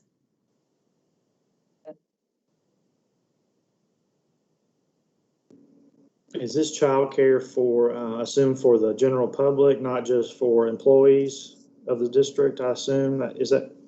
I'm not sure. It didn't specify. I think it says our parents will need assistance with childcare if we implement a hybrid system. If the superintendent who asked that question would like to go in and clarify, add a reply to that question, I can get back to that one. Let's assume it's a general question that a district would want to try to have some type of child care, not preschool, but child care for the general public to assist in that, knowing that parents are having that problem. Kay or Robin, Todd, is that something we need to flag, or do you all have some feedback on that one right now? This is Todd. I'll have to do some research and look into that. There are several questions that presents. The use of funding to make that happen and how that would occur, since it's going to be a childcare issue versus an education issue, it sounds like, based on the question. But we'll take a look at that question and get back. I think from the public health standpoint, there would also have to be some considerations put in place there, because if everyone is going to come together, it seems to negate the purpose of the hybrid model of keeping the numbers lower in certain areas. But we're happy to take a look at that question and provide a response. Yeah, thank you. And the superintendent does confirm that it was a question about general public creating a child care facility inside a school district premises for the general public in response to the lack of child care. And just read an article this morning, a national article. There's some estimates that 30 to 50% of privately owned child care facilities could go out of business as a result of the pandemic. Okay, so I appreciate the clarification on that. The next question is, can we request a waiver from KTRS so that recent retirees can come back prior to waiting 90 days? That is certainly something that we can't speak for KTRS. That is certainly something we would be willing to explore with KTRS. Robin, could you assign someone to probably Karen to talk and include Todd as well, talk to Bo Barnes about that issue? I've added that to my list to look into. Okay.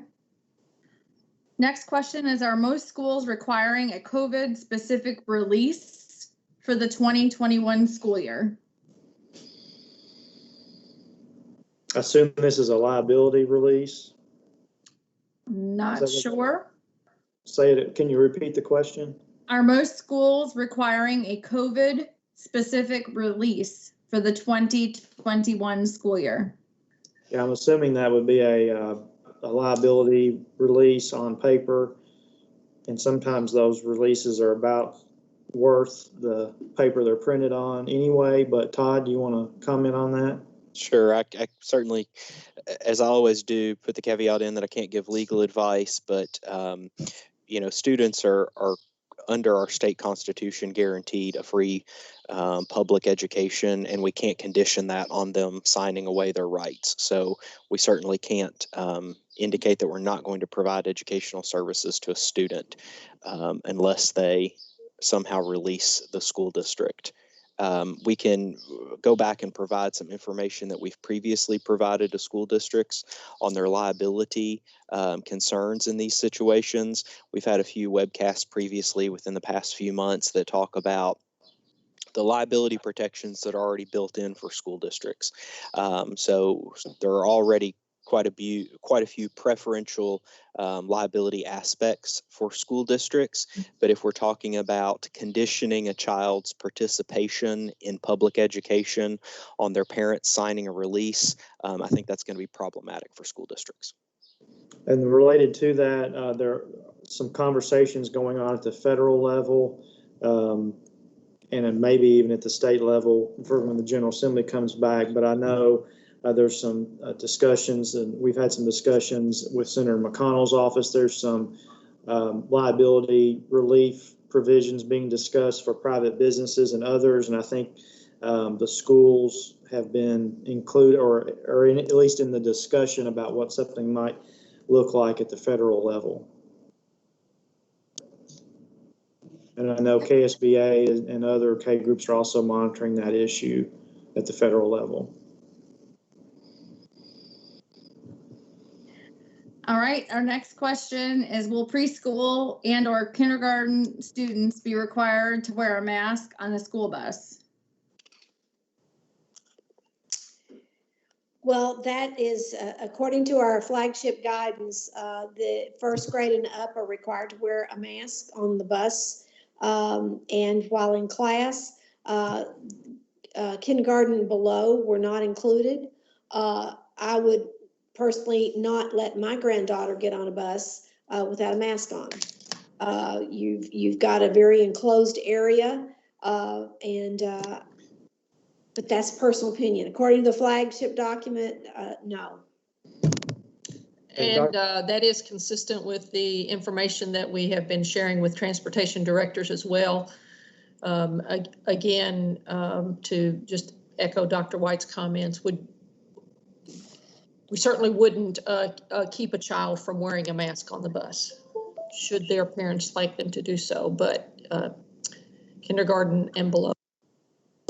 And related to that, while we're on the subject, so the mask mandate that is in effect now for the general public, that really doesn't change how we are going to operate schools with the flagship guidance. So you still have a requirement to wear a mask when moving. The only time a mask can really come down is when a student is eating, or if there's a medical exemption. Or if they are 6 feet apart, seated in a classroom, that mask can come down for the period of the classroom. If they're in a classroom where the 6 feet social distancing cannot be achieved, the mask stays on during the entire class. So we've had several questions over the last week over whether the general public mask mandate affects the flagship guidance. And from what I just described and understand, that's not the case, correct? It stays the same. Correct. Okay, so along that similar issue, masks are not recommended for children 5 and under, but if a parent wants a preschool or kindergartner to wear a mask, do we allow that? Yes, absolutely. And we may see some positive peer pressure there. Sometimes when younger students see what older kids are doing, and that may be some positive influence.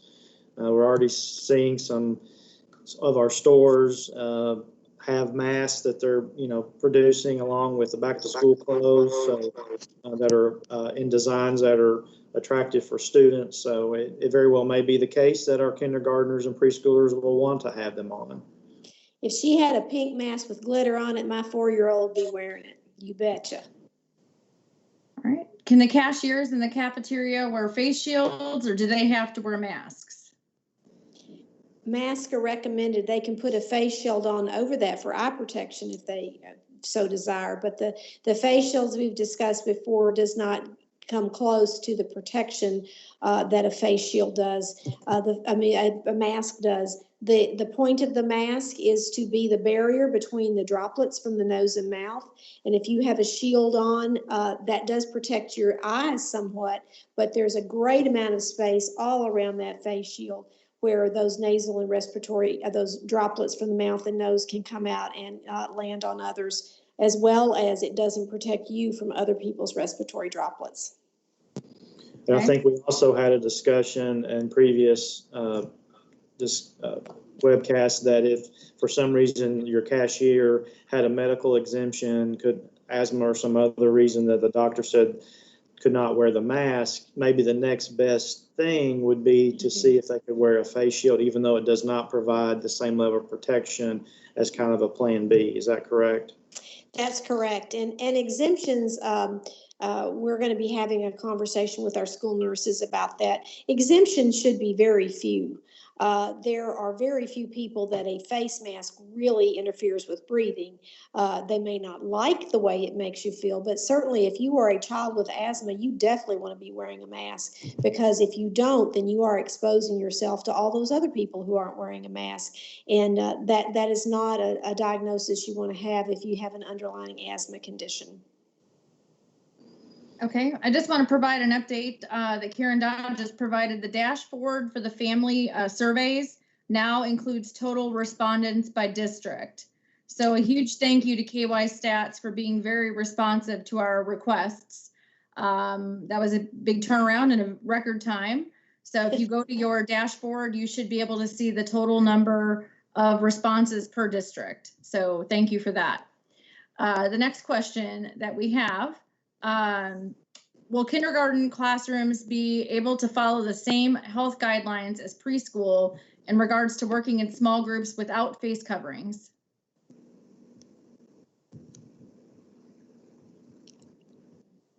I don't have an answer for that, Kay, or? So, the face covering is a mitigation when you can't achieve the 6-foot social distance. So I think the whether it falls into the category of expectation or best practice, is that at the kindergarten level, if they're not wearing masks, they should achieve some social distancing as much as possible. Okay.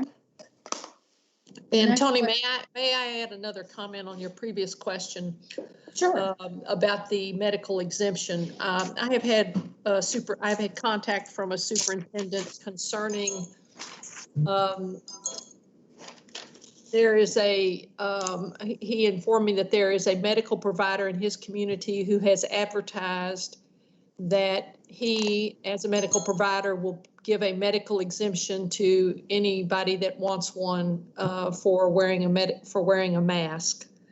And the superintendent asked me for my recommendation on how he should handle that. And I don't have an answer immediately, but I can see that just based on comments that you see on social media and elsewhere, that this could be a problem. Now, whether it actually comes to fruition may be a different story entirely, but you know, to get the cooperation of the medical community shouldn't be that difficult. So hopefully that will take care of itself over time. I don't know, Dr. White, do you have a comment?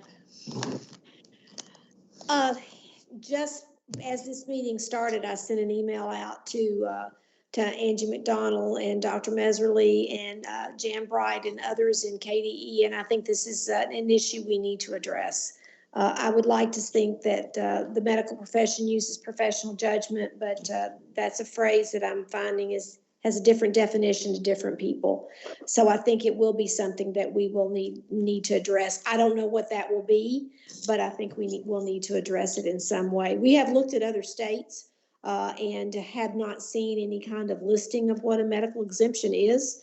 But I'll just stop there and say, yes, we will address this. This needs to be looked at. Okay. Next question is, what should districts do with students if one person in the household has a confirmed case of COVID-19? Well, then if a person in your household has COVID-19, then the rest of the household would be in quarantine for 14 days. They would want that infected person to try to, if the house allows it, for them to be in a separate room, to use a separate bathroom. I know that's not possible for a lot of places, but the less that infected person comes in contact with the people at risk, the quarantined people, the less likely they will actually catch the infection. But these folks would be considered high risk because they're living in the same household with that infected person and would need to stay home for those 14 days. Okay. The next question is going to be, are teachers and staff being discouraged from traveling out of state during the school year? Commissioner? You're muted. Or I'm muted. No, he's muted. Okay. He's muted again. There he is. My opinion as serving as the interim commissioner is I would encourage you not to travel for leisure, particularly to areas of the country that are having an increase in cases. It's pretty easy to find out where those places are. Of course, you're free to do so, but this is a time for sacrifice. And my 4th of July trip was to the spring at Climax, Kentucky to get 25 gallons of spring water. So and that was okay for me. And I understand you folks with kids, and these are lifetime memories, and I understand all that, but I would encourage everyone to think twice about traveling. We would like you to have a lifetime to have a memory. That's why this is so important. Okay, the next question is, can water fountains inside the schools be used? And if not, can water fountains be used to refill water bottles only? Okay. Yes, this is Kay. That's addressed in the CDC guidance. They do not recommend use of a water fountain that has a spout that you drink from. They do encourage the use of filling stations, what they call filling stations now, where a student carries their own water bottle. Now that sort of begs the question of, can I use the spout water fountain as a filling station? And I think that would be very hard to monitor. I think if you have that, since some children are going to drink directly out of it, and that's what you're really trying to discourage. So I would recommend the use of water bottles. Students can bring them from home or be able to fill them some way besides the water fountain. Okay. The next question is, it is possible that a teacher may have to quarantine multiple times, even though the family's first federal corona emergency days would only cover one quarantine timeline. What do we do? Well, that is possible that you could be exposed to someone either in your family, your church, your or your workplace, your school setting. You could be placed under quarantine more than once, but I can't answer the rest of that question. This is Todd. I think the short answer to that question is that is certainly part of the reasoning behind the thought around granting the district's flexibility to provide additional paid emergency leave days. The Families First Coronavirus Response Act does provide for some additional leave time beyond the first 10 days or 2 weeks. However, in that situation, it's paid typically at 2/3 of the employee's salary. So that very situation that you mentioned is part of the reasoning behind granting districts the flexibility, if they so choose, to provide additional paid emergency leave.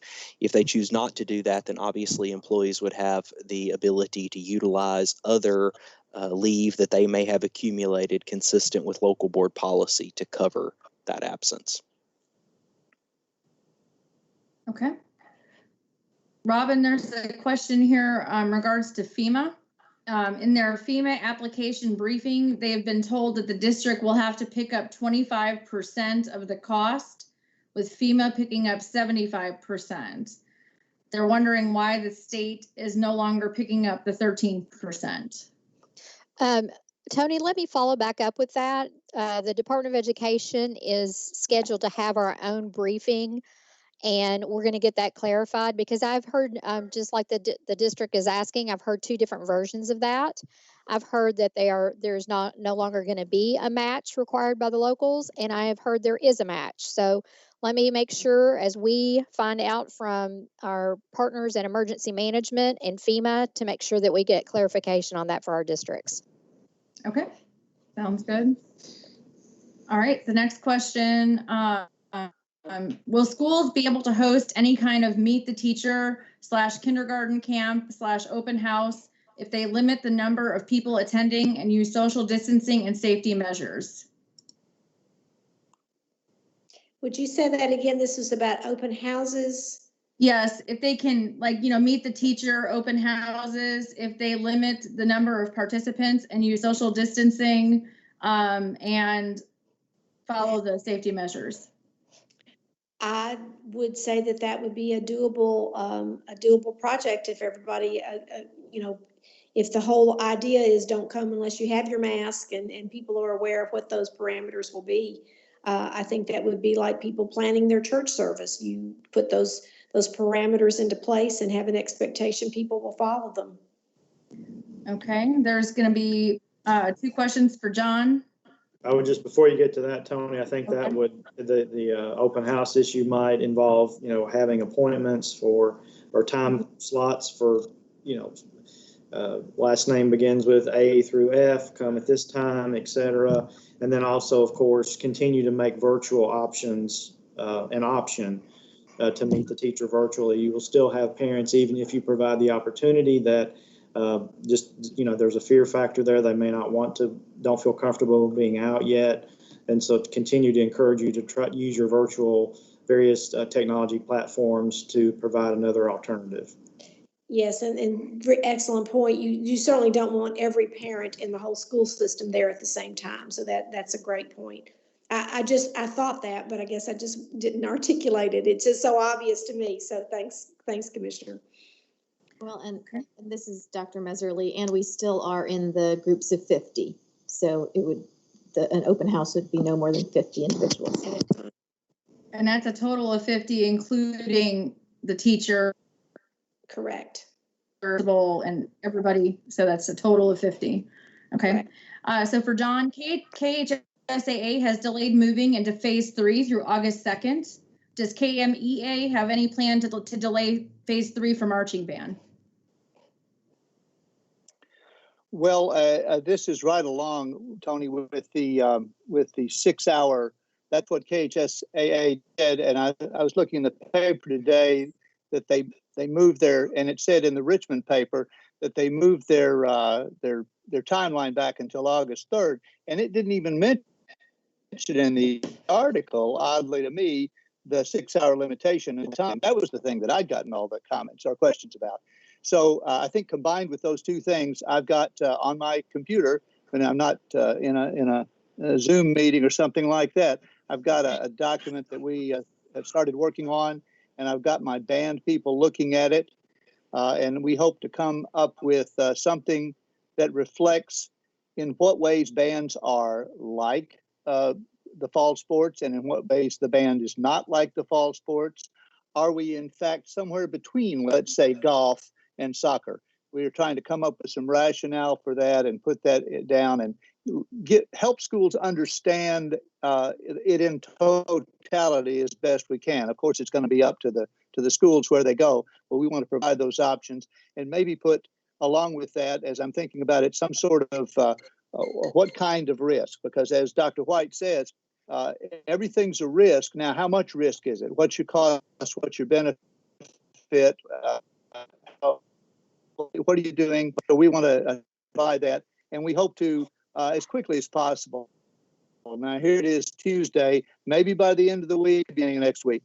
I know that's a week late because phase 3 started this past Monday. We're moving as fast as we can on that. Okay. The next question, John, do you know if there's been any guidance for elementary school music education? We do have, yes, we do have the other document. You know, we came out with the marching band one, and that was the first one we started on, but they actually both came out together. The starting music in the classroom document caught up with the marching band document. Dr. White was able to approve those both about the same time. Governor's office next couple of days after that. So that does talk about it some, but that was produced before this aerosol study came out, and we now need to update that. It's good. It's good what it is. I don't think there's anything that changes particularly, but now that we know a little bit more about talking and singing, we can provide there. For example, a ukulele class. You know, you really have to think hard about how you can clean a ukulele, because if you use too much moisture, you're going to damage the instrument. Things like that. I think we have some of that in that second document, and we need to add more. Okay, I appreciate that. Thank you. The next question is, if students, this is going back to our KDE team, or probably KDE team, cannot congregate at drop-off or dismissal times, will districts need to revise teacher contracts to adjust to teachers or staff having to supervise students in their individual classrooms before instructional time has begun?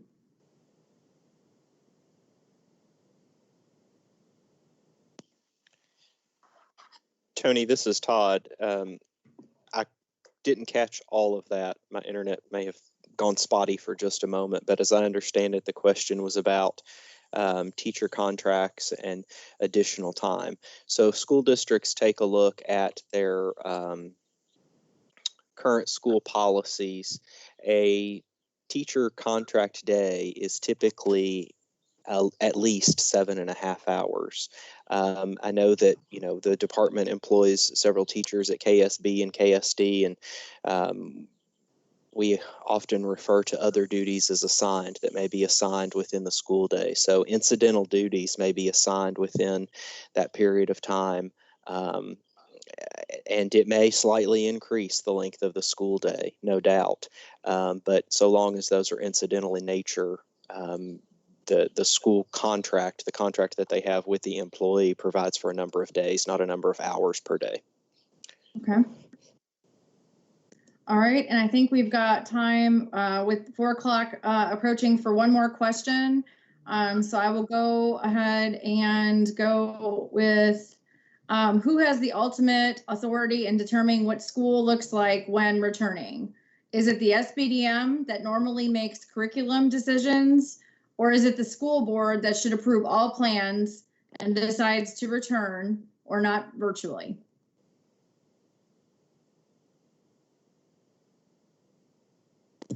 Is that a commissioner? Yes, it is, with Thank Todd. So, I think the overall question is how we're going to return to school, which I believe, Todd, is a local Board of Education decision, not a curriculum decision with how that's going to be delivered in this instance, since it's a public health pandemic. Tell me if that's correct. Yes, that's right. So the decision on whether a school district is going to come back into session in person or whether they're going to operate NTI days remotely or whether they're going to utilize some hybrid model, that would be the decision of the local school board and the superintendent, the district level administration to make. There are certainly decisions that should be made at the school level as well. So if you take a look at law regarding SBDM policy, school-based decision-making councils have the ability to set certain policy that is consistent with board policy. And one of those that I think of off the top of my head, I believe the statute specifically indicates the use of school space during the school day. So that's very much going to be important in this context. I think it's really important that as school districts and school boards determine how they're going to go back to school, whether it's an in-person model, an NTI model, or a hybrid model, they are very quickly and thoroughly communicating that information down to the school level, to school level administrators and to teachers, and wrapping them into the conversations for their feedback, because those are certainly stakeholders that are going to have to implement all of these plans, and in certain situations, specifically of the SBDM Council, are going to have to be responsible for making some decisions that's consistent with school, with district policy on how to carry that out. So really involving those stakeholders in the conversation is going to be important as early and as quickly as possible. All right.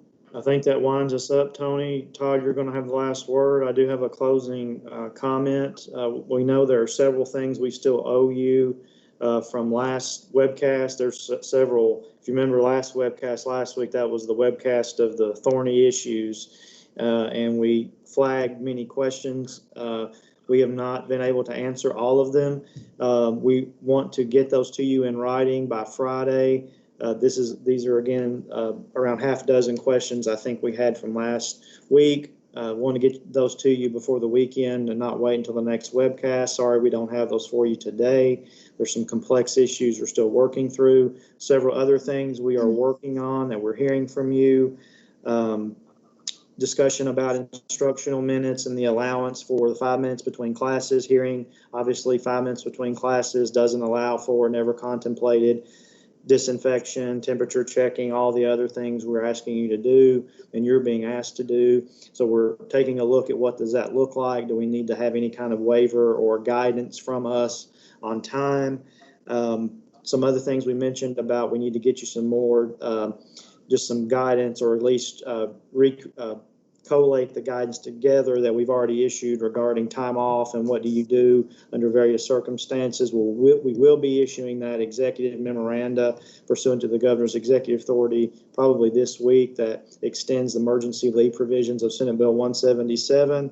We're hearing that you all need some posters or some other type of communication materials to send to your communities to let them know that when you do have a case in your school, what happens. It's okay. If it's in the 4th grade, you need to trust us. We're going to do contact tracing. If your student is in the 2nd grade, there's a strong likelihood that your student won't be affected. All those procedures to reassure parents. So when you do have that occurrence in your school, they know what to expect. Also hearing some flexibilities obviously needed under teacher certification, and then how that works with online platforms. Rob Akers is on that, working with his team to explore flexibilities already permitted under state law and reg that we encourage and will be utilizing. And then if there are additional needs, whether we need any additional waivers, and keep sending us your feedback and comments and questions. I know I can hear it in the background. Governor is on. If you want to tune in to the webcast and to the governor's press conference. Tony, anything else? Nope, that's it. And we'll, if you have any other questions you need for us to answer, we'll work on getting those answered for you.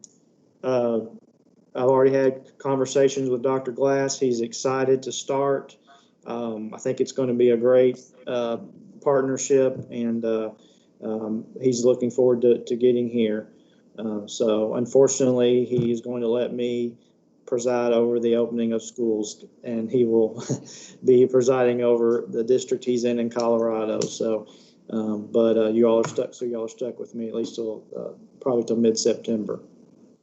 Everybody have a great rest of the week. Thank you. Official start date will be September 14th. Just a little piece for you there. But have a good day.